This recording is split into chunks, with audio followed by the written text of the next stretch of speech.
Hello， 大家好，我是 Jane。今天我们来制作驰名的广式点心鲜虾烧麦。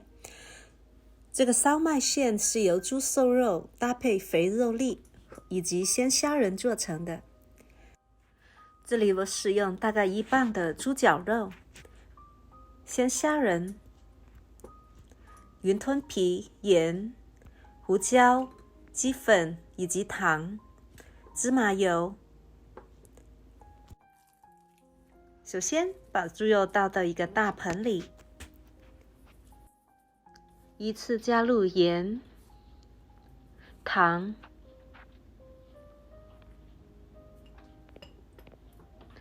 鸡粉、白胡椒，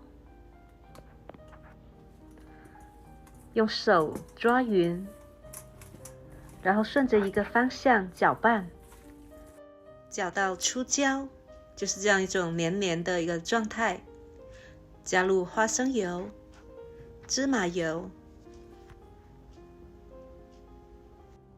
稍微搅拌一下，最后加入素粉，再把它搅匀。这样做出来的烧麦馅爽口弹牙。现在我们来包烧麦，这是我新鲜做的云吞皮。如果大家想了解云吞皮制作的方法，可点击右上角的视频链接观看。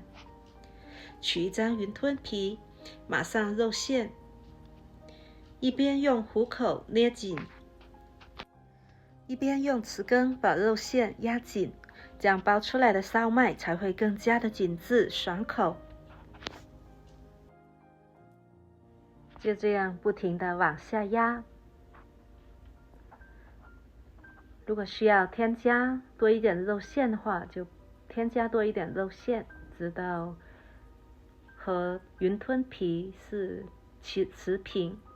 最后呢，我在顶部放了一只虾，这样一个烧麦就包好了。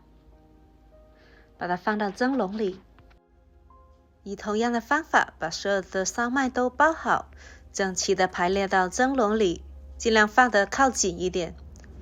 最后在上面用青豆做一些装饰。如果您想更高级一点，可以放一些蟹黄或者虾子。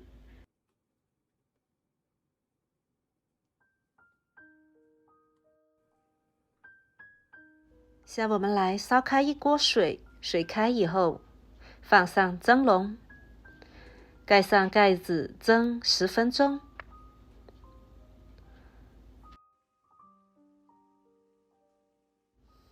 这样美味的鲜虾烧麦就做好了。喜欢的话你也试一试，看着非常的诱人哦。感谢您的观看，别忘了订阅我的频道哦，拜拜。